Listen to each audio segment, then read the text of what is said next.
Est-ce que, est-ce que vous m'entendez? Oui, ça a l'air de marcher. Super, merci beaucoup. Bien, bonjour à toutes et à tous. Euh, Merci d'être là. Je m'appelle Louis Dallaglio, je suis doctorant en géographie à EVS et à l'USMB, donc à Chambéry, à Lyon et à Chambéry. Et je travaille sur la question des cimetières. Alors en particulier, je travaille sur la question de la végétalisation des cimetières et des espèces qu'on trouve dans les cimetières urbains. Donc, je travaille sur Lyon, avec à la fois un programme d'études sur l'acceptabilité des politiques de végétalisation des cimetières, et puis je travaille aussi sur les mousses, l'écologie des mousses en ville. Et c'est pas exactement de ça dont je vais vous parler aujourd'hui, parce que je vais ici me concentrer moins sur la nature, ce qui est un des axes de mon travail, et plus sur le cimetière en tant qu'équipement public, en tant qu'équipement urbain utile à la ville, à son fonctionnement, et en particulier à la place que prennent les cimetières au sein de la ville. Donc dans le cadre du thème terre, alors je crois qu'il y a une slide avec mon nom, mais je vous l'ai déjà dit. Euh, alors, une petite présentation en fait en deux temps. Je vais commencer par une très très courte en fait explication sur l'histoire un peu des cimetières en France et expliquer comment est-ce qu'on s'est retrouvé avec un système de cimetières qu'on a aujourd'hui qui est largement appuyé sur l'échelle communale. Et puis je vous présenterai ensuite du coup une étude de cas qui sera vraiment centrée sur la ville de Lyon, sur l'évolution de la surface occupée par les cimetières au sein de la métropole lyonnaise, donc la métropole donc au niveau de l'intercommunalité. Et après, en fait, je vous montrerai un cas de conflit, puisque le problème avec les milieux métropolitains, c'est que le foncier est rare, il est cher, et que la question de l'extension des cimetières, voire de l'ouverture de nouveaux cimetières, peut amener à la possibilité de conflit, puisque les cimetières, on le verra, en fait, sont largement considérés comme des espaces improductifs, voire répulsifs. Alors, pour simplement en fait, faire des choses qui sont plus ou moins, comment dire, soit des rappels, soit des découvertes, une simple explication sur ce que sont les cimetières en France. Je vais aller très rapidement sur l'histoire. En fait, on est largement dépendant en termes de droit funéraire du 19e siècle et de la fin du 20e siècle, parce que le funéraire est un sujet qui est en fait assez peu porteur politiquement, donc le droit évolue assez lentement. Et on est largement dépendant d'un cimetière pensé au 19e siècle en deux temps. Il y a eu une réforme au tout début du 19e siècle où on a commencé à appuyer le cimetière sur l'échelle communale. Et puis surtout, on est dépendant des réformes de la fin du 19e siècle, au moment où le cimetière en fait, est utilisé par la Troisième République comme un équipement public de formation du citoyen. Qu'est-ce que j'entends par là? En fait, pour le dire les choses très simplement, le cimetière, c'est comme l'école, mais pour la fin de la vie. C'est-à-dire que là où l'école vous récupère comme enfant pour vous former, vous transmettre des valeurs, le cimetière va faire pareil, mais à la fin de votre vie, avec l'idée que quand vous allez au cimetière laïque, communal, républicain, vous rejoignez tous les autres membres de la communauté nationale, quelles que soient vos différences de religion, ça va être la laïcisation des cimetières, etc., qui vont passer de cimetières religieux à cimetières communaux, puis cimetières laïques, etc. En fait, à la fin du 19e siècle, on dit, bon ben, quelle que soit sa religion, on est avant tout des citoyens de la République française, donc on va tous au cimetière qui se trouve être géré à l'échelle communale. Ça va consacrer par exemple le maire comme figure principale de la gestion du cimetière, et ça explique par exemple que le maire dispose des pouvoirs de police au sein du cimetière. Il y a une responsabilité pénale du maire qui est engagée. Et en fait, c'est toujours le cas aujourd'hui. On est largement dépendant de ce système hérité de la fin du 19e siècle, qui fait que les cimetières sont gérés à l'échelle communale. Et ça fait aussi que les cimetières, par exemple, sont obligatoires à l'échelle communale. Donc toutes les communes en France disposent d'un cimetière. Vous n'êtes pas sans savoir, si vous ne le savez pas, c'est pas grave, qu'en France, on a beaucoup de communes. On a 34 000 communes actuellement. Et donc on a énormément de cimetières. Alors en fait, on a du mal à avoir des chiffres, mais on a environ à peu près 41 000 cimetières en France. Ce qui est énorme. En Angleterre, il y en a un peu moins de 20 000. Par contre, ils sont beaucoup plus grands. Donc, en fait, en France, nous, notre truc, c'est les petits cimetières. On a plein de tout petits cimetières. En Angleterre, ils en ont moins, mais ils sont beaucoup plus grands. Là, je vous ai juste mis une image tirée de l'œuvre, une illustration de l'œuvre de Zola, qui se passe à la fin du XIXe siècle. Puis cette citation, du coup, donc le roman se termine par un enterrement, je ne dirai pas pourquoi. On a Zola résume de façon assez élégante, en fait, cette nouvelle vision du cimetière communal, laïque, républicain, de façon assez ironique, où il parle du cimetière nouveau, aligné, numéroté, le cimetière des capitales démocratiques. Donc on passe en fait d'une vision religieuse du cimetière à une vision du cimetière comme équipement politique. Et comme je vous le dis, en fait, c'est vraiment la même chose que l'école républicaine, la fin du 19e siècle, mais c'est pour la fin de votre vie, quoi. Alors, la conséquence de ça, c'est qu'on va aussi commencer à réfléchir à où est-ce qu'on met les cimetières. Et les cimetières, traditionnellement, jusqu'à la fin du 18e siècle, début du 19e siècle, ils sont souvent à côté des équipements religieux. Progressivement, on va dire, bon, bah, si le cimetière doit être décorrélé de l'activité religieuse, il faut aussi qu'on les détache des églises. Au XIXe siècle, les préfets vont passer un temps considérable à demander aux communes de déplacer leurs cimetières. On parle de translation d'un cimetière pour les sortir des centres à côté des églises et les mettre le plus loin possible des centres villageois. Ça va être pour deux raisons. Donc il y a une raison en fait, de séparation avec le religieux, puis il y a une raison qui est hygiéniste, avec l'idée que les morts sont porteurs de maladies, que les cimetières sont porteurs de maladies, notamment dans le cadre d'une théorie médicale centrée sur les miasmes, donc la circulation des maladies dans l'air.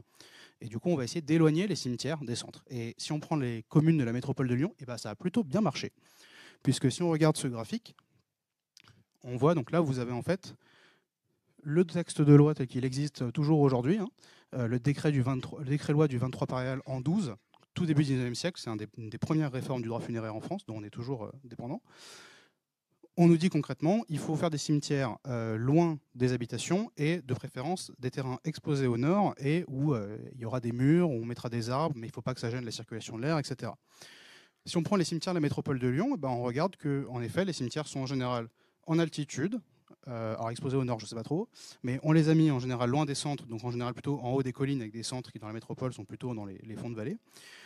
Et puis on les a mis loin. C'est-à-dire que là, vous avez en fait la distance, l'élévation du cimetière vis-à-vis du centre du village. Alors j'ai pris un proxy pour le centre qui est la mairie. Vous avez le centre du village avec la distance en termes d'altitude et puis en termes de kilomètres, en termes de distance à vol d'oiseau. Et vous voyez que concrètement, la majorité des cimetières sont situés en fait, plutôt au-dessus du cimetière et à une distance. Alors, les métropoles de Lyon, les communes ne sont pas non plus énormes. Hein. On est sur un espace où les communes sont assez petites. Donc, en fait, on a 1 kilomètre, voire pour le plus loin, c'est à Givors. On est dans un cimetière qui est à 4,5 km du centre du village. Donc là, le cimetière, en fait, celui-là, il n'a pas été éloigné. C'est une commune qui a fusionné. Donc, son cimetière est très loin du centre du village. Donc, on voit qu'on a eu une politique en fait, de redistribution des cimetières loin des centres. Qui a plutôt bien marché, puisque les cimetières sont aujourd'hui majoritairement en hauteur, c'est-à-dire plus haut que le centre du village, et puis ils sont assez loin. Ça, je m'en suis bien rendu compte, puisque je suis allé dans la majorité des cimetières en bus, donc il a fallu que je marche, souvent que je marche longtemps, et que je monte pas mal. Alors, le travail que je vais vous proposer là tout de suite, c'est un travail qui a été fait à partir d'une petite reconstitution, à partir de photos aériennes anciennes, en fait, de l'évolution de la surface des cimetières au sein de la métropole de Lyon à partir de photos aériennes. Donc les photos aériennes dans la métropole de Lyon, on en a dès les années 20. Là, je vous ai mis une photo de la place Bellecour pour ceux qui connaissent. Donc là, en 1919, vous voyez que quand on fait des photos aériennes en 1919, on fait plutôt ce genre de photos en vue oblique, parce que c'est plus joli et c'est sympa. Et puis on va commencer à systématiser à partir des années 30. Alors je mets années 40 parce que ça faisait joli, ça faisait 20, 40, 80, mais en fait c'est plutôt à partir de 1936, on va avoir une systématisation des photos aériennes. On va faire des missions régulièrement du territoire avec des avions, qui vont permettre de documenter un petit peu le territoire. Donc maintenant, c'est des photos que vous pouvez trouver en ligne, hein, si ça vous intéresse. Vous connaissez sans doute le site Remonter le temps, par exemple, qui permet de revoir, comparer des photos actuelles et anciennes du territoire. Dans les années 80, on commence à avoir des photos couleurs. Et puis aujourd'hui, on a surtout de l'imagerie satellite, hein, ce qui fait qu'on a moins besoin d'avoir des gens en avion qui sillonnent le territoire pour prendre plein de photos, parce qu'on a des satellites à la place. Donc concrètement, qu'est-ce que j'ai fait? C'est que j'ai pris à partir des années 50, pour avoir une date à partir desquelles on a des missions qui couvrent l'intégralité du territoire de la métropole. En fait, il y a une mission en 1949 où toute l'intégralité du territoire de l'actuelle métropole de Lyon est couverte par des photos aériennes. Et après, tous les 20 ans, j'ai regardé en fait, comment évolue le territoire du cimetière. Est-ce qu'il y a un nouveau cimetière qui ouvre? Comment on a étendu le cimetière? Est-ce qu'on l'a étendu beaucoup, etc. L'idée, c'était de voir, et je vous le dis tout de suite, comme je vous l'ai dit, moi je travaille vraiment plutôt sur de la nature urbaine. Donc je vous dis tout de suite, c'est plutôt un projet perso qui a dégénéré en fait cette étude. C'est-à-dire que je m'étais dit, ouais, je vais faire ça, ça va me prendre une après-midi juste pour contextualiser un petit peu mon sujet, quoi. Et ça m'a pris 2 semaines. Mais maintenant, j'ai super donné sur l'évolution de la surface en cimetière de la métropole.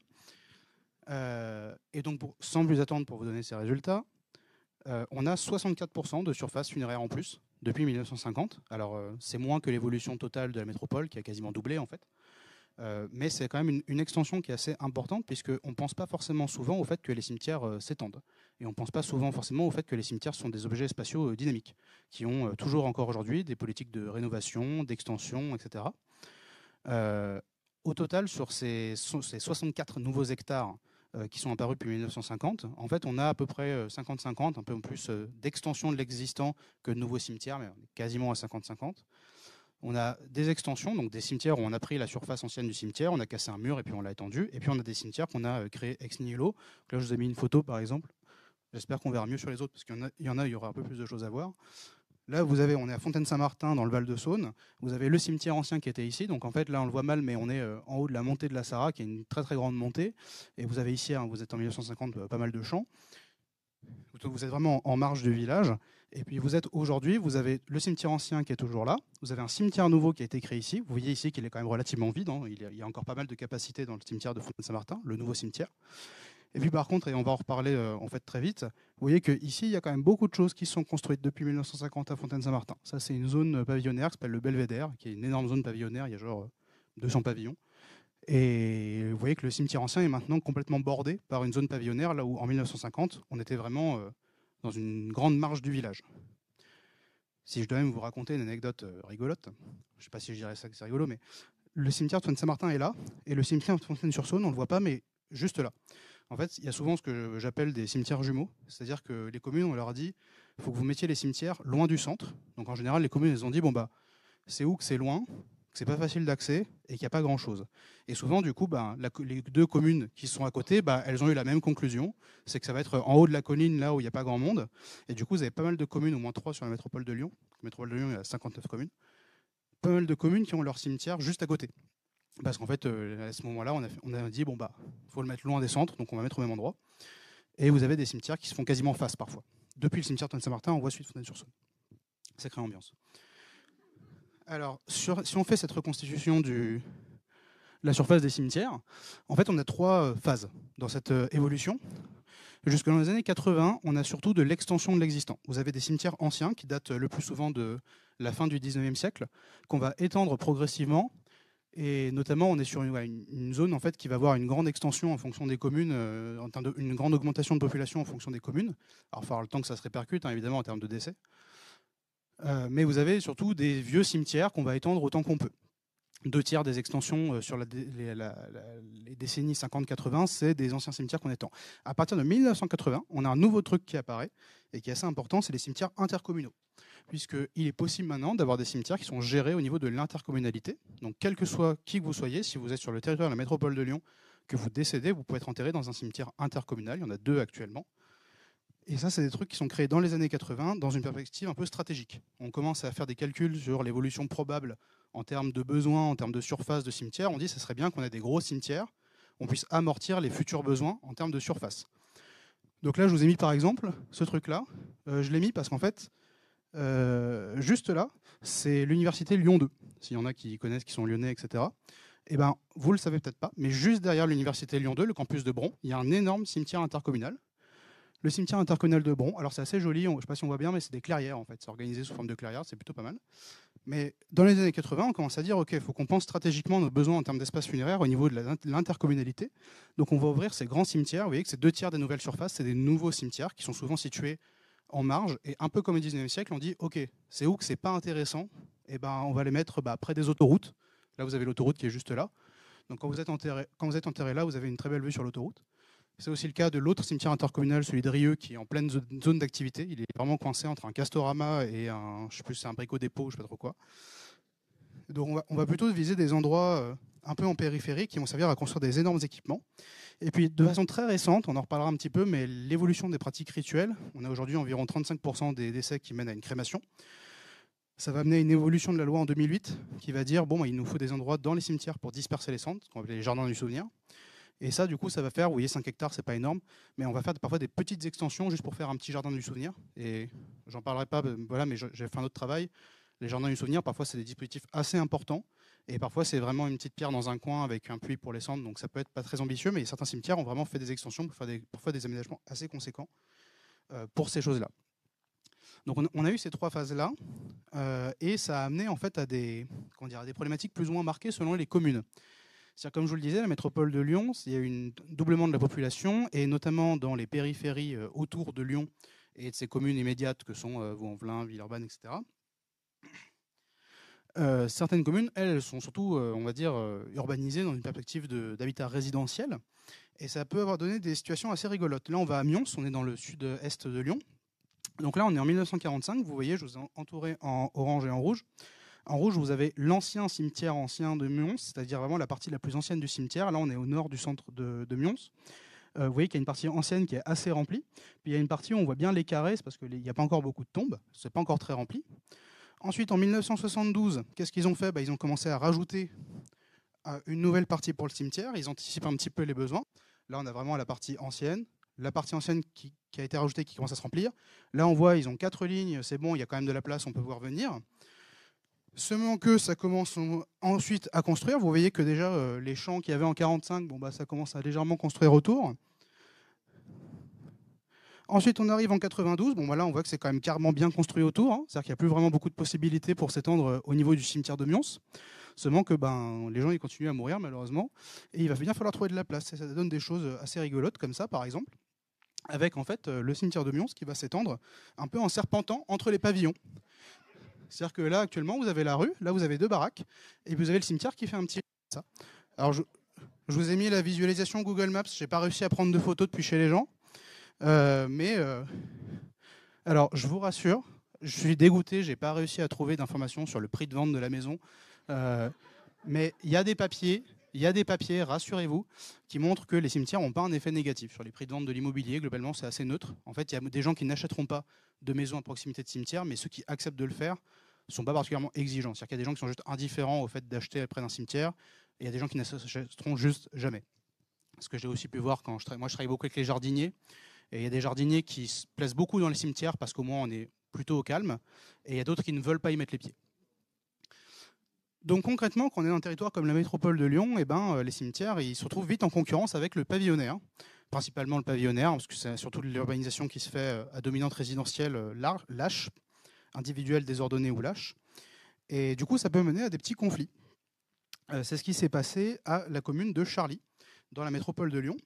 On est donc, comme vous voyez ici, dans le sud de la métropole de Lyon. Charly fait partie d'un type de village dans le sud de la métropole de Lyon qui ont adopté une stratégie. Je vous ai mis ici un extrait de leur site web. Moi, je trouve ça toujours assez rigolo, c'est qu'ils revendiquent vraiment un caractère un peu rural et champêtre, alors qu'on est quand même dans une des plus grosses agglomérations de France. Mais du coup, il y a une stratégie un peu de distinction qui consiste à dire, nous, on n'est pas comme Lyon, Villeurbanne, tous ces trucs urbanisés, là. Nous, on est un peu resté quand même un peu vert. Il y a un très bon article, pour ça que je vous ai mis un très bon article sur Géoconfluence qui traite un peu de cette question-là. Et ils défendent vraiment un côté un peu nous on est vert, etc. Alors qu'encore une fois, leur attractivité, elle est liée au fait qu'on est à un quart d'heure, 20 minutes en voiture de Lyon. Et depuis Charly, en cherchant un peu, on voit la raffinerie de Feyzin, quoi. Donc c'est pas non plus la campagne. Mais ils revendiquent un côté un petit peu, voilà, on est dans la métropole, on profite un peu de la logique de centralisation, de la métropolisation, mais en même temps, on veut jouer un peu notre carte à nous. Et le problème, c'est qu'un jour, la métropole de Lyon a dit malheureusement pour vous, on a choisi votre site, votre commune, pour créer un 3e cimetière intercommunal. Et là, c'était la guerre. Alors, je ne vais pas rentrer dans les détails. La métropole, ils disent que le maire était largement au courant depuis longtemps. Le maire, il dit qu'il n'en savait rien et qu'on lui a annoncé un bon matin. Je ne sais pas trop qui croit vraiment. Mais ce qui s'est passé, c'est qu'il y a eu une mobilisation assez forte des habitants contre le projet de cimetière de la métropole de Lyon. Avec des démonstrations que personnellement je trouve ça assez chouette, enfin, c'est assez créatif, il faut le reconnaître. Il y a eu une action de plantation de croix, par exemple. Ils sont allés planter des croix sur le site du futur cimetière, en disant non au cimetière. Il y a eu des balades en corbillard. Vous voyez là, une petite calèche, on ne promènera plus les vivants, corbillard, point d'exclamation. En fait, il y a, en août, le projet est annoncé dans le Progrès. Le maire feint la surprise, alors, à raison ou pas. Les habitants se mobilisent assez vite et la métropole commence à jouer d'autres cartes en expliquant que le maire il dit vous allez nous prendre 14 hectares qui sont actuellement des espaces agricoles, alors que vous êtes écolo, donc vous devriez aimer les espaces naturels, etc. Vous voulez transformer des espaces naturels en cimetières. Donc la métropole il réplique en disant oui, il y a 2 mois vous nous avez demandé de transformer la zone agricole en zone artisanale, donc peut-être que vous aussi la nature ça vous plaît pas tant que ça. Bon, chacun joue un peu sa partition, mais en fait ce qui se passe c'est que le site avait été identifié en fait bien avant 2021. C'était le fruit de plusieurs années un peu de réflexion. Seulement que ce qui s'est passé en 2020, c'est qu'il y a eu un renouvellement politique. La métropole est passée aux écologistes. Et comment dire, les écolos à Lyon, ils ont déjà fort à faire parce qu'à chaque fois qu'ils font quelque chose, il y a toute la presse qui leur tombe dessus. Donc ils ont un peu appris à choisir leur combat à ce moment-là et ils vont clairement décider que transformer 14 hectares de zone agricole en cimetière, c'est pas un combat qui les intéresse. Donc ils vont vite arrêter le combat face à la mobilisation. Et le projet va être progressivement abandonné. Alors actuellement, officiellement, il est revenu au stade des études de site. Et on en discutera un petit peu à la fin. Il y a une vraie question de savoir si on va effectivement avoir besoin d'augmenter notre capacité en termes de cimetière. Il y a 5 ans, la réponse était plutôt non. Aujourd'hui, on recommence, si on fait vraiment de la gestion de long terme, on recommence à se poser la question au vu de l'évolution potentielle des pratiques funéraires. Mais bon, pour vous faire la conclusion sur le conflit de Charlie, donc en fait c'est assez court, hein, c'est 3 mois de mobilisation parmi les habitants, mais les habitants sont toujours aussi motivés, parce qu'en novembre 2023, donc il y a moins d'un an, il y a presque un an maintenant, ils continuent à planter des arbres, avec un argumentaire que je trouve assez rigolo. Encore une fois, c'est des gens, c'est super ce qu'ils font, parce que maintenant du coup il y a plein d'événements, machin, ils font de la confiture, etc. Mais ils ont un argumentaire qui est assez rigolo, qui consiste à dire... on va planter des arbres parce que les écolos, ils aimeraient pas qu'on casse la nature. Donc si on plante des arbres, ça sera encore plus difficile pour eux de faire le projet. Mais c'est une stratégie assez classique. C'est peut-être ce qu'on appelle les arbres de la colère, justement, toutes les stratégies de plantation d'arbres pour éviter qu'il y ait des projets d'aménagement, etc. Ce qui est juste là, ce qui est intéressant, c'est qu'en général, on va dire, les mobilisations, elles sont plutôt du côté des écologistes contre des communes soit de droite, soit du centre. Là, on a un cas à Lyon qui est assez rigolo, qui est assez neuf, hein. Lyon, c'est un peu un front politique à ce niveau-là, en termes d'expérimentation, qui est une commune écolo avec une opposition de droite. Mais on voit qu'en final, les stratégies ensuite de résistance déployées, même si la rhétorique change un peu, elles sont assez similaires. Bon, comme je vous le dis, en fait, le conflit il est essentiellement politique. Et ça, on peut le voir grâce à une pétition qui a tourné sur les réseaux sociaux à ce moment-là et où les signataires pouvaient indiquer la commune depuis laquelle ils signaient. Et on voit qu'en fait, les signataires ils viennent surtout de communes qui sont des communes LR. Alors évidemment, Paris arrive en premier. Vous regardez, j'ai mis le nombre de signatures. Je n'ai pas mis le nombre de signatures par habitant, parce que sinon, évidemment, Paris, en nombre de signatures par habitant, ça tomberait très bas dans le classement. De toute façon, les chiffres sont tellement bas que ce n'est pas non plus très important. C'est juste pour montrer que les communes où la compétition était le plus relayée, c'est des communes les Républicains. Pourquoi? Parce que la mairie de Charlie est une mairie les Républicains, et qu'en fait, la pétition, on l'a appris un petit peu plus tard, a été créée par le maire, qui a voulu faire un peu parler de lui. Et du coup, il a fait tourner la pétition parmi les cercles politiques, les pages Facebook de soutien LR, etc. Enfin, ce que tout le monde fait, quoi. Mais du coup, il s'est retrouvé avec une pétition qui était majoritairement une pétition signée par des gens issus de communes LR, parce qu'on pourrait quand même se poser la question, qu'est-ce que les gens de Nice en ont à faire, qui est un cimetière dans le sud de la métropole de Lyon? En fait, comme je vous dis, c'est très politique parce que Charlie fait partie des communes LR. Il y a une petite bande de communes LR à Lyon qui, tous les 6 mois, annoncent qu'ils vont quitter la métropole. Bon, pour l'instant, on attend qu'ils le fassent quand même, mais qui accusent la métropole de Lyon, qui a un statut juridique très particulier, assez unique en France. Ils accusent la métropole d'être une structure un peu trop peu démocratique, qui aujourd'hui est aux mains des écologistes. Et bon, comme j'ai 2 extraits d'articles du Progrès, Olivier Arrojo, donc c'est le maire de Charlie, il envisage même de quitter la métropole. Donc voilà, ils mettent des petits coups de pression. Et puis régulièrement, les élus soutiens des Verts répondent en disant oui, bon, en fait, les communes qui prétendent qu'elles vont quitter la métropole, elles représentent en tout et pour tout peut-être 30% des habitants. La majorité des habitants de la métropole, ils sont dans des mairies qui soutiennent plutôt la politique menée par la métropole, etc., etc. Bref, en fait, chacun se joue sa partition, mais derrière cette histoire du cimetière de Charlie, il y a plutôt des enjeux de rivalité et de gouvernance de la métropole de Lyon qui sont largement discutés. N'empêche que on va dire, dans ce petit conflit, derrière le fait que ce soit des enjeux de gouvernance, etc., ça nous dit quand même pas mal de choses de rapport aux morts. Parce que, comment dire, même s'il excuse, c'est surtout qu'on ne s'aime pas parce qu'il y a des écolos et des LR, etc., l'argumentaire qui va être déployé par les uns et les autres, il montre assez bien comment on peut utiliser les morts, les défunts et les cimetières comme des arguments pour ou contre. Là, je vous ai mis, c'est des extraits des commentaires de la pétition en ligne dont je vous ai parlé. Et on voit qu'il y a quand même une vision des défunts qui est assez négative. En fait, les cimetières vont souvent être envisagés. Déjà, on les envisage peu comme des équipements publics nécessaires. On va en parler de plein de façons, mais rarement comme d'un équipement public nécessaire, alors qu'on le fera pour une école ou un hôpital, etc. Non seulement c'est nécessaire, mais c'est obligatoire pour une commune. Alors, en fait, techniquement, maintenant, ça ne l'est plus. C'est-à-dire que s'il y a un cimetière sur le territoire de l'intercommunalité qui est géré au niveau intercommunal, votre commune ne peut ne pas avoir de cimetière. Dans les faits, toutes les communes en ont un. La seule façon qu'elle pourrait de ne pas en avoir un, du coup, ce serait de fermer le leur. Et techniquement, c'est possible, mais politiquement, je pense que c'est très coûteux. Enfin, financièrement, déjà, c'est très coûteux. Puis politiquement, faire fermer un cimetière, c'est-à-dire qu'il faut déterrer tous les corps pour les transférer ailleurs. Et ça, dans la presse locale, je pense que ça ferait quand même jaser. Donc, si on regarde les arguments, là, c'est des commentaires. Alors, ça vaut rien hein, sociologiquement, ce que je vous montre là, c'est vraiment des extraits que j'ai pris moi-même pour alimenter mon propos. Hein, donc, c'est juste des exemples. Mais en fait, il y a l'idée que les cimetières sont des choses qui viennent gâcher un petit peu le territoire, soit dans sa composante agricole, soit dans sa composante espace-nature. Et on voit qu'il y a une proposition comme d'imposer la crémation, avec l'idée que, par exemple, quelqu'un qui est enterré, c'est quelqu'un qui prend de la place pour rien, concrètement, puisque, comme le dit une personne juste après, les morts, ils s'en fichent, en fait. Ils sont morts, ils sont dans la terre, etc. Évidemment, derrière, il y a beaucoup de visions personnelles de ce que c'est qu'être mort, hein, parce qu'il y a des gens pour qui, justement, entre guillemets, ce qui arrive au corps, une fois que la personne est morte, continue à, on va dire, affecter la personne qui a été la personne qui était dans ce corps. Puis il y a des gens qui considèrent qu'une fois que la personne est morte, ce qui arrive à son corps, c'est pas très important. Enfin, c'est pas extrêmement important. En droit, par contre, c'est important puisque le corps mort dispose d'une dignité. De même que les cendres. Donc, vous ne pouvez pas faire n'importe quoi avec un corps mort. Hein. Vous pouvez avoir des problèmes si vous faites quelque chose d'irrespectueux à un corps mort de diverses façons. Donc, il y a quand même une importance, une dignité juridique du corps mort. Mais on voit que dans cette discussion de est-ce qu'on accueille ou pas un cimetière intercommunal, il y a une vision assez négative du fait d'accueillir des défunts sur la commune parce qu'on a l'impression que c'est un espace qu'on va perdre. Il n'y a pas vraiment de noblesse au fait de dire on accueille des défunts, c'est important pour la mémoire collective, etc. C'est vraiment vu comme une sorte de perte de place. Et on peut en fait anticiper assez nettement les lieux où ces conflits vont naître en regardant en fait comment les cimetières sont zonés dans les PLU. Je vais aller assez vite là-dessus parce que c'est assez simple. Les cimetières sont majoritairement zonés dans des zones à dominante résidentielle, dans des zones naturelles ou forestières ou dans des zones de service public. C'est-à-dire qu'on a trois possibilités quand on va dire concrètement au niveau du PLU où notre cimetière il est où.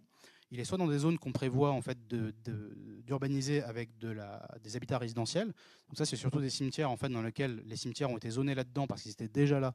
On les a pas mis là volontairement. C'est juste que c'est des zones où il n'y avait rien et du coup on se dit on pourrait mettre des pavillons. Les zones naturelles en forestière, c'est vraiment quand on est sur des cimetières en marge. Et puis les zones de service public, on va le voir en fait, là par contre, c'est des zones spéciales qui sont beaucoup plus utilisées quand on est vraiment en centre-ville. Avec l'idée, c'est de sanctuariser l'espace du cimetière parce qu'on en a besoin. Et qu'il y a tellement peu de mètres carrés disponibles qu'on ne peut pas se permettre d'avoir le risque qu'un jour on emmiette ne serait-ce que 2 mètres carrés ici sur la réserve foncière actuelle du cimetière. Je vais vous montrer ça tout de suite avec une petite carte. Là, on n'y voit rien du tout, hein, c'est normal. En fait, quand on cartographie quelle commune classe où, dans quel type de zonage son cimetière, on voit qu'il y a des zones qui apparaissent assez nettement. On a en fait les villes, vous voyez, du centre de la région lyonnaise qui vont majoritairement utiliser la catégorie service public. C'est des endroits où justement il y a une pression foncière importante. Donc le but, c'est de sanctuariser la vocation du cimetière en tant qu'espace public, en tant qu'équipement public où on va avoir besoin de place. Donc ça inclut souvent une petite zone de réserve foncière.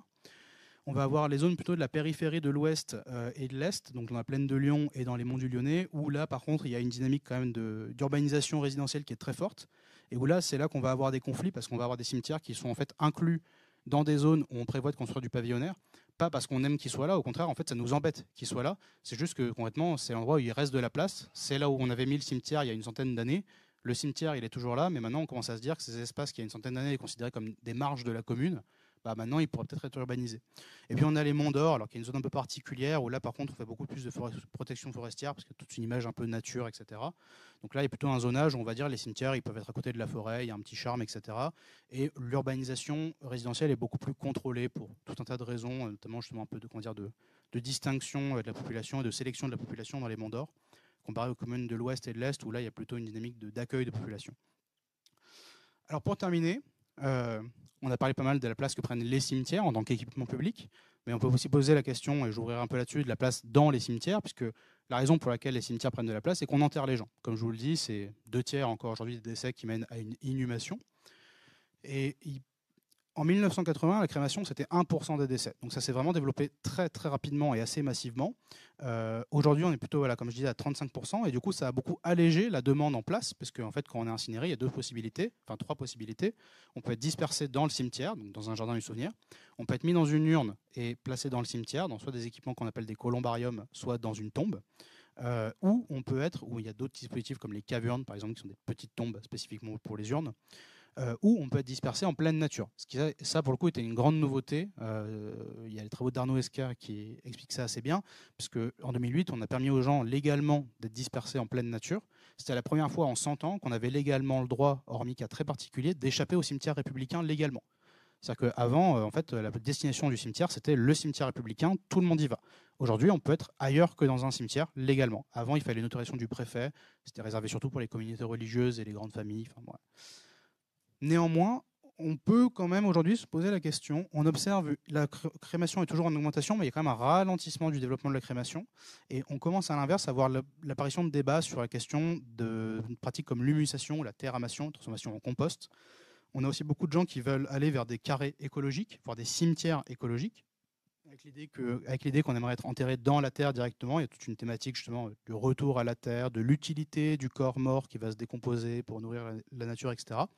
Là, on est à milieu des considérations qui ont prévalu pendant une cinquantaine d'années où il fallait essayer au contraire le plus possible de préserver le corps de la décomposition avec la thanatopraxie, etc. Donc là, il y a quand même un changement anthropologique qui est assez intéressant. C'est plus sur ces questions-là moi, que je travaille après sur les questions des évolutions des cimetières. Et du coup, se pose la question, si on veut aller vers des cimetières écologiques, est-ce que c'est pas à nouveau des cimetières qui vont demander de la place? Et il y a plein de possibilités. Si on va voir à l'étranger, par exemple, un truc qui marche plutôt bien, c'est l'utilisation des cimetières comme dispositif de préservation de l'environnement. On va enterrer des gens dans les cimetières. Alors, il y a des conditions, hein, évidemment, pas de thanatopraxie, etc., pour sanctuariser certains espaces naturels, parce que l'idée, c'est que s'il y a des corps morts enterrés, si on veut construire un complexe immobilier dessus, c'est toujours possible, mais il y a un coût, on va dire, social et politique. Il va falloir défendre le projet, quoi, si on va aller déterrer les gens. Il y a aussi d'autres possibilités. La verticalisation des cimetières. En France, on a un rapport un peu bizarre à ce qu'on appelle les enfeux. Les enfeux, c'est des espaces verticaux qui font souvent 2-3 mètres. On empile les corps les uns sur les autres, en fait. Il y a des cases. Et en fait, ça, c'est largement répandu en Espagne, en Italie, en Amérique latine, mais on en trouve surtout dans le sud de la France. Et en fait, techniquement, juridiquement, c'est un peu compliqué. C'est plus toléré que réellement. On n'a pas vraiment de dispositif précis. Mais ça pourrait être une possibilité de dire, si on n'a plus de place en dessous, parce que le problème, c'est qu'on ne peut pas enterrer des gens si profondément que ça, on pourrait enterrer au-dessus. Je vous conseille, si vous allez à Marseille, d'aller au cimetière Saint-Pierre, qui est un très beau cimetière. Et il y a notamment ce qu'on appelle les cathédrales du silence, qui sont, certains appellent un peu parfois les HLM de la mort, qui en fait sont une sorte d'immeuble où il y a des gens qui sont enterrés, qui sont placés dans des enfeux. Et ça, pour le coup, il y a des pays où c'est tout à fait accepté. En France, parfois, ça choque un petit peu. Et puis, il y a aussi la possibilité, comme je disais, de forêts cinéraires, c'est-à-dire des endroits spécifiques où on disperserait les cendres. Parce qu'aujourd'hui, il y a un petit problème, c'est qu'on peut disperser les cendres un peu n'importe où. Techniquement, il y a des endroits où on n'a pas le droit, mais en fait, du coup, il y a pas mal de difficultés liées au fait que les gens puissent disperser n'importe où. La première difficulté, c'est que parfois, ils dispersent souvent des endroits où on leur demande justement de ne pas le faire, comme par exemple la roseraie du parc de la Tête d'Or à Lyon, j'en parle parce que je connais, qui est un parc public, hein, mais du coup, comme c'est joli, les gens, on peut imaginer que par exemple, quelqu'un venait souvent avec son mari à la roseraie du parc dans ces dernières années et soit disperser les cendres là, donc il n'y a pas le droit, c'est un parc public. Il y a plus original, hein, Disneyland Paris par exemple, ils ont des petits problèmes de dispersion des cendres. Donc voilà. Et puis l'autre problème, c'est un problème plus presque anthropologique, c'est la question de la disparition des traces des gens qui sont dispersés. En théorie, vous êtes censé déclarer à la mairie du lieu de naissance l'endroit où vous avez dispersé un défunt. Dans les faits, beaucoup de gens ne font pas, parfois on n'est pas au courant. Et puis, il y a des cas où c'est absurde, hein. Quelqu'un, par exemple, dont le parent serait né à l'étranger, il ne va pas appeler la mairie de Rimini en Italie pour leur dire Pietro est décédé il n'y a pas longtemps, ça leur fera une belle jambe. Donc il y a quand même un risque, il y a la disparition des traces, même s'il y a eu tentative de créer des limites pour faire ça. Ça fait que quelqu'un qui, dans 50, 70 ans, 90 ans, voudrait essayer de faire une généalogie de la famille ou retrouver les lieux d'inhumation, ça va être plus compliqué. Ça ne veut pas dire, évidemment, hein, mais que quand vous êtes enterré dans un cimetière, vous êtes enterré pour toujours. Mais au moins, on sait où vous avez été enterré. Et quand on vous déterre, parce qu'on n'est jamais enterré pour toujours, et qu'on place les ossements dans un ossuaire, en général, on ne sait pas forcément exactement quels os sont les vôtres, mais on sait à peu près où vous êtes. Ce qui n'est pas du tout le cas d'une dispersion.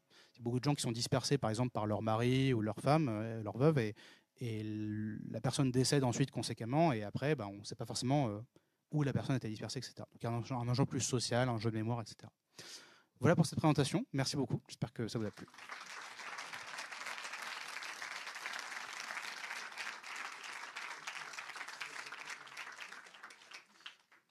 Alors, on a du temps pour des questions. Je crois normalement pas mal. Ouais, on a un quart d'heure de questions. Donc, si... Ouais. Ouais. Pouvez-vous nous dire, pardon, ce que les communes envisagent pour faire de la place dans les cimetières existants, notamment par rapport aux fins de concession? Est-ce qu'ils sont à cheval là-dessus ou ils laissent un petit peu courir? En fait, ça dépend vachement des communes. C'est-à-dire que si vous êtes à Lyon, on n'attendra pas beaucoup avant de faire... En fait, donc, quand il y a une concession, on vous donne la concession pour en général 15 ou 30 ans. Et dans les grandes villes, en tout cas, parce qu'avant, on pouvait aller à 50, voire on avait des concessions perpétuelles. Dans les grandes villes, ça n'existe quasiment plus. Alors, à Lyon, je ne sais pas du tout pourquoi. Il y en a encore, mais elles coûtent 17 000 euros. Donc, l'idée, c'est clairement de vous dire, n'en prenez pas. Mais je ne sais pas pourquoi, peut-être qu'ils considèrent qu'ils sont obligés, alors que techniquement, ce n'est pas obligé. Mais ce qui se passe, c'est que souvent, dans les communes où il y a de la place, quand la concession arrive à expiration, dans toutes les communes, déjà, on tente de vous contacter. Si on n'y arrive pas parce qu'on n'a pas le bon numéro, vous n'avez pas laissé la bonne adresse, etc., on met un petit panneau avec marqué « La concession est échue » et vous avez 2 ou 3 ans, ça dépend de la durée de la concession, pour vous manifester en disant « Oui, oui, c'est bon, c'est ma concession, je la renouvelle ». Et il y a des communes où, une fois ces 2-3 ans passés, en fait, on ne va pas être là, la pelle à la main, prêt à vous déterrer. C'est vrai qu'il y a pas mal de communes où, justement, il y a pas mal de places disponibles parce qu'on pourrait reprendre plus de concessions qu'on en reprend actuellement. C'est juste qu'il y a un coût politique dans certaines communes à justement reprendre des concessions parce que c'est bête à dire, mais déterrer des gens pour en mettre d'autres, ça choque un petit peu. Et du coup, il y a des communes où, par exemple, le maire pas très excités à l'idée de faire une grande campagne de reprise des concessions, alors qu'en fait, il reste un peu de place quand même. À l'inverse, quand vous êtes à Lyon, on va dire le nombre d'enterrements annuels et la place disponible fait que là, les 2 ans sont passés, on reprend la concession directement. Donc il y a des communes qui sont déjà, entre guillemets, déjà un peu à leur limite, puis il y en a où en fait, à titre personnel, je pense qu'il y en a où il reste encore pas mal de place. C'est juste que les communes ne sont pas très chaudes pour faire de la reprise pour 2 raisons. Donc il y a le coût social, puis un coût financier. Ça ne rapporte pas beaucoup d'argent de reprendre une concession parce qu'il faut faire venir quelqu'un pour enlever le monument. Et en fait, en théorie, il y a des choses qui sont à la charge de la famille, mais si on n'arrive pas à la contacter, en fait, on va noter dans un papier que quand la famille se manifestera, il faudra qu'elle paye. Si elle ne se manifeste jamais, elle ne va jamais payer. Donc pour la commune, c'est majoritairement une perte, une concession, même si on la revend derrière. Parce que le prix du moyen d'une concession sur la métropole de Lyon, c'est pour 15 ans, c'est entre 200 et 300 euros. Alors quand on est à Lyon, c'est 500 euros, et quand on est à Quincieux, ça doit être 150 euros, quoi. Mais du coup, le prix des pompes funèbres qu'on fait venir, même si on les fait venir pour 10 concessions, on ne se remboursera pas en revendant les concessions, quoi. Donc en vrai, je pense que si c'était juste une question de place, il y a encore des leviers que les communes peuvent activer avant d'être vraiment au bout.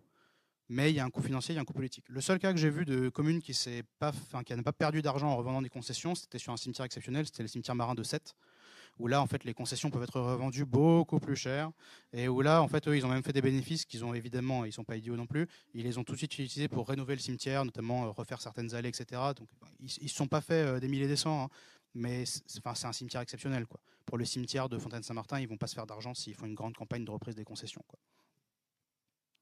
Ouais. De l'art funéraire du 19e siècle. Je vais répéter la question. Donc, c'est question sur le patrimoine funéraire et du coup, j'imagine la conservation, etc. Ça, c'est une vraie problématique. Le droit funéraire en France est vraiment à la ramasse sur la protection du patrimoine funéraire. Le dispositif le plus commun ou le plus utilisé, c'est des communes qui reprennent pour elles l'entretien d'une concession. C'est-à-dire qu'elles se rendent elles-mêmes propriétaires d'une concession qui est abandonnée en l'achetant, en fait, et qu'elles entretiennent à leurs frais. Mais ça demande beaucoup de volontarisme politique. C'est-à-dire qu'il faut vraiment qu'en général, ça veut dire qu'il y a un élu passionné d'art funéraire dans la commune qui va convaincre les collègues qu'on peut mettre cet argent pour faire un peu de rénovation. Mais sinon, en fait, tant que la famille, par exemple, ne se manifeste pas, on n'a pas le droit d'intervenir sur la concession. De manière générale, d'ailleurs, dans les cimetières, hein, il faut bien distinguer les parties publiques qui sont gérées par la commune, puis les concessions qui sont privées. Pour ça, par exemple, s'il y a du lierre sur une concession, tant que la concession n'est pas officiellement considérée comme abandonnée, techniquement, on n'a pas le droit d'intervenir dessus. C'est illégal. Dans les faits, parfois on le fait, notamment pour contrôler des espèces invasives, etc., ou pour des questions de sécurité. Là, on a le droit. Mais du coup, sur l'art funéraire, on n'a pas vraiment de dispositif spécifique. Parfois, j'ai vu des cimetières qui font des chartes paysagères, mais en fait, pour rentrer rapidement dans les détails, le maire n'a pas le droit d'édicter de règlements sur des considérations esthétiques. Il n'a pas le droit de dire « mon cimetière, tous les monuments seront bleus » parce que j'aime bien le bleu, parce que c'est une obstruction à la liberté des funérailles. Donc il n'a pas le droit de dire tout le monde va mettre une pierre de granit rose de la réserve de la carrière locale, etc., parce que c'est une considération esthétique. Par contre, il a le droit de le faire pour des raisons de sécurité et c'est là que parfois il y a des gens qui sont malins, c'est le risque de trouble à l'ordre public. Il a le droit d'édicter. En fait, la raison elle est simple, c'est que si je veux faire un monument avec un dessin obscène dessus, ça risque de faire râler. Donc le maire il peut dire non, ça va poser des problèmes. Donc imaginons dans un cimetière ancien, avec justement un caractère esthétique, paysager, etc., quelqu'un veut faire construire un monument pas très joli, il pourrait dire oula, les voisins vont se plaindre, ça risque de générer des soucis, il y a un risque de trouble à l'ordre public, donc je vous interdis de faire ce monument. Mais c'est un peu tiré par les cheveux. Devant un tribunal administratif, je ne sais pas qu'est-ce qu'ils en diraient. Mais en fait, on n'a vraiment pas beaucoup de dispositifs, à part des chartes paysagères qui sont en général souvent illégales, mais elles existent parce que les gens ne savent pas forcément ce qui est autorisé ou pas. Et puis des dispositifs en fait qui existent par ailleurs de protection du paysage, mais là c'est compliqué aussi parce que je ne me souviens plus exactement, mais je crois que du coup vous êtes obligé de classer des parties entières du cimetière, incluant du coup des monuments qui eux ne sont pas du tout des monuments historiques. Ça pose beaucoup de problèmes. Ensuite, il y a des problèmes de rénovation, etc., enfin, comme pour tous les trucs de patrimoine. Donc voilà, on n'a pas vraiment, encore actuellement, de vrai régime juridique de protection de l'art funéraire, et c'est un vrai manque pour le coup. Mais comme je vous disais, malheureusement, le funéraire, c'est un sujet qui n'est pas très porteur, notamment au niveau national. Actuellement, on a plus le débat sur la fin de vie, mais on ne parle pas beaucoup des cimetières. Et puis, on parle un petit peu de la question de l'humusation, du développement de nouvelles pratiques funéraires, mais il y a très peu de choses aujourd'hui sur la gestion des cimetières, ou, collectivité. Ouais. Et qu'est-ce que c'est que la terramation? C'est à peu près la même chose en fait. La terramation, c'est plutôt quand vous allez avoir une décomposition du corps directement dans la terre. L'humusation, vous avez aussi des dispositifs en machine. Où en fait, votre corps est mis dans une machine pendant 1 an et transformé en compost dans la machine. C'est un peu rigolo parce que la machine fait parfois des petits tournis comme ça. Donc, en fait, à voir, ça peut être un peu comique, mais voilà. Et la terramation, enfin, en fait, dans les faits, c'est plus ou moins la même chose. Et alors, en fait, actuellement, ça prend pas d'essor parce que c'est toujours interdit. Officiellement en France, vous avez la crémation et l'inhumation. Par contre, il y a des lobbies, au sens neutre un peu du terme, il y a des groupes d'intérêt, d'acteurs locaux qui tentent, enfin, d'intérêt, enfin, je dis noble, c'est aussi beaucoup d'argent derrière. Les pompes funèbres, c'est quand même beaucoup d'argent. Mais il y a des lobbies qui tentent de défendre la légalisation de la terramation en France. Il y a des expérimentations en Belgique, en tout cas, donc il faudra voir ce qu'en disent nos voisins. En tout cas, il y a une demande, j'ai un rapport malheureusement que j'ai pas eu le temps de lire d'un collègue grenoblois qui a fait une enquête justement auprès des habitants sur la terramation et la demande que ça pourrait représenter. Il avait l'air de dire que c'était plutôt quelque chose d'intéressant. C'est-à-dire qu'il y a un intérêt pour la question. Ça ne veut pas dire que les gens sont tous déjà convaincus qu'ils veulent être humusés. Mais voilà. Après, moi, ce que j'ai beaucoup, c'est des demandes de gens qui disent j'aimerais bien pouvoir être enterré justement de façon naturelle, dans des carrés écologiques, par exemple, dans des carrés où il n'y aurait pas de monuments en pierre ou des choses comme ça. Et ça, pareil, en fait, en tant que maire, j'ai pas le droit de dire là, on va enterrer que les gens qui mettront pas de monument, parce qu'il y a ce principe de liberté des funérailles. Par contre, j'ai le droit de demander aux gens s'ils veulent faire un monument, et dans ce cas, de leur attribuer une concession à un endroit différent des gens qui voudraient ne pas en avoir. Ça, c'est possible, mais c'est un peu de l'arnaque. Enfin, faut voir au cas par cas, quoi. Donc voilà. En tout cas, de mon point de vue, il y a un intérêt, à la limite, en tout cas politique, économique et social pour cette question, mais actuellement, c'est toujours pas légal. L'humusation, ça n'existe pas en France, donc. Alors, légalement, non. Après, j'en peux être créatif, hein, mais... Ouais.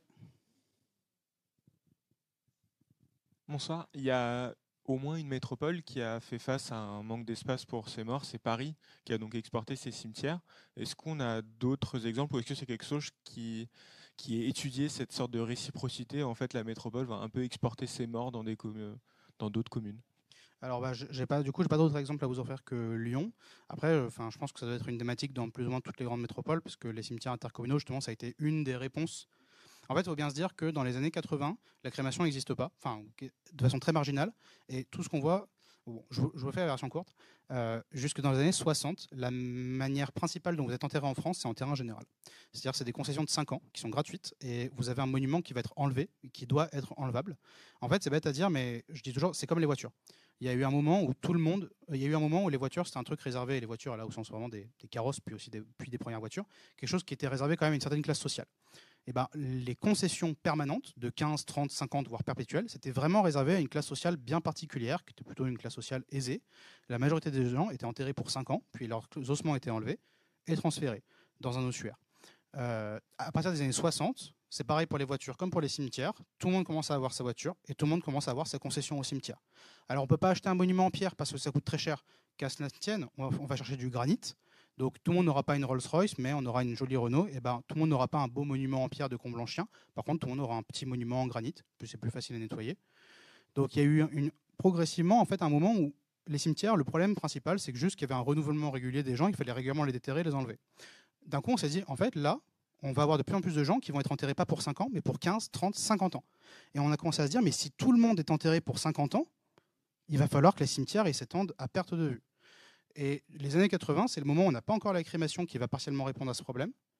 Et on a un optimum d'acquisition, de concession avec des monuments principalement en granit. Il y a eu une courte période dans les années 40-30 de monuments en béton qui a un peu disparu, mais c'est vraiment la première période de la démocratisation des cimetières. Avant les années 60, en fait, la majorité des gens, en tout cas dans les grandes villes, sont enterrés pour 5 ans. Il y a peu ou pas de monuments, souvent un petit monument en bois. D'un coup, tout le monde en a un. Et puis, progressivement, la crémation arrive. Et là, du coup, finalement, on se rend compte, moi j'ai des communes, par exemple, qui dans les années 80 ont fait des grosses acquisitions foncières autour du cimetière et qui maintenant se rendent compte qu'en fait, ça devrait aller, quoi. Mais il y a eu, les années 80, on fait beaucoup de gros cimetières intercommunaux. Les cimetières de Rieux et de Bron, ils ne sont pas vides, mais il y a quand même encore un peu de place, par exemple. Le cimetière de Charlie, c'était vraiment plutôt une logique d'équipement, et puis ils voulaient en faire un cimetière justement un peu écologique, pour avoir un peu de place, quoi, pour avoir un truc pour les gens qui souhaitent justement faire des carrés écologiques, etc.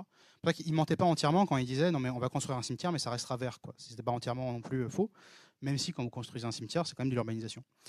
Donc voilà, je pense en tout cas pour les grandes métropoles, il y a vraiment eu cette stratégie de grands équipements intercommunaux. Ouais. Merci. Moi, je me questionnais par rapport au parc cimetière. C'est ces cimetières, on se promène, on peut y aller, lire, se poser sur un banc au milieu des tombes. Et comment est-ce que ça se positionnait, par exemple, au niveau des villes? Est-ce que, pour moi, c'est pas très démocratisé, parce que je suppose que le rapport à la mort est limitant.